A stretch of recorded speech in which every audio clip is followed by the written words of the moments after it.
Have you ever watched somebody get on stage, grab a microphone and just fumble it, tapping it or holding it like a banana or standing a mile away from it and wondering why nobody can hear them? Well, don't be that person. Today, I'm counting down my top 10 microphone tips for MCs and speakers. And stick around to the end, because tip number 1 is the single biggest microphone decision that you will ever make. And it's one that a lot of MCs get wrong. Hi, I'm Timothy Hyde from ExpertMC.com, the channel that helps you become a better MC and build an MC business. So let's get into it. Tip number 10, keep your face visible. Hold the mic so that it sits near your chin and not covering your mouth. Your audience reads your face as much as it hears your voice. And if you block your face, you've blocked half your performance. Tip number 9, speak across the capsule rather than straight into it. Now, angle your mouth slightly across the top of the capsule rather than firing straight down the barrel. This softens the harsh P's and B pop sounds that you get, and it gives you a cleaner, warmer sound. Try it next time you're rehearsing and you'll hear the difference. Tip number 8, avoid the death grip.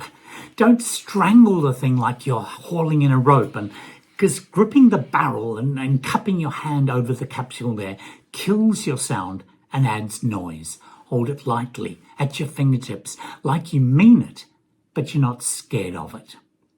Tip number 7, avoid fiddling.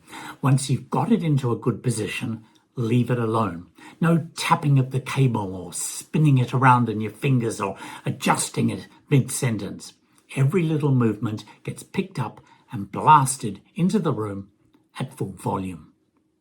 Tip number 6, never tap the microphone. I'll say it again for the people in the back. Never tap the microphone or blow into it. Just check that it's on.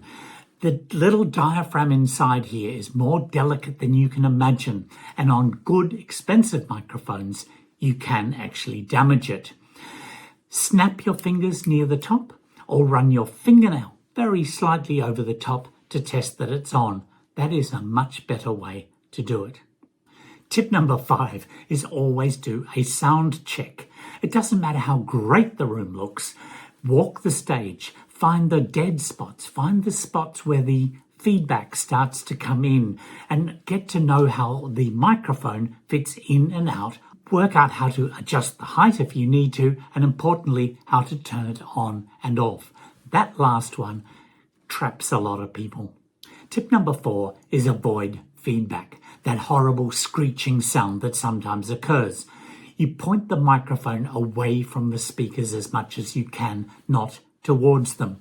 And that's the number 1 cause of what makes that noise. Keep your distance from any monitors that are there in mind. And if you're not sure where the speakers are and how it happens, that's part of your sound check. Tip number 3 is to watch your distance from the microphone. If you're too close, you pick up too many gurglings and breathings and pop sounds and your tummy rumbling. And too far away, and the sound guy has to crank up the volume, which invites more feedback. Ask your sound guy, how close should I be to this particular microphone? And if you don't have time, chukka shukka. The Hawaiian shukka, the distance between your thumb and your little finger, is a good distance to have from the microphone. Tip number 2, have a backup plan. Know where the spare microphone is. Know if there are spare batteries. A microphone dying mid-event is one of the fastest ways to lose a room. The audience won't remember how good you were at that event. They'll remember that embarrassing silence. And tip number 1, a handheld radio microphone is your best choice.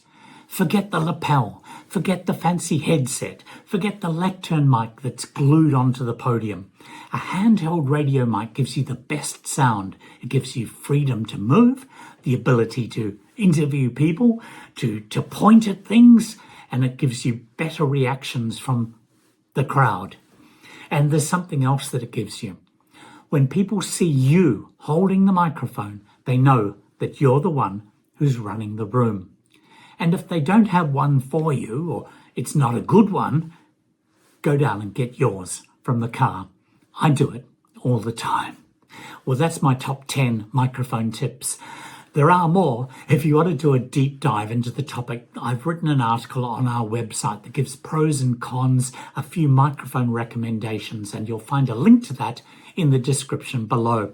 And this video has helped you. Why don't you smash that like button, leave a comment, or subscribe to the channel. We try and publish weekly. I'm Timothy Hyde.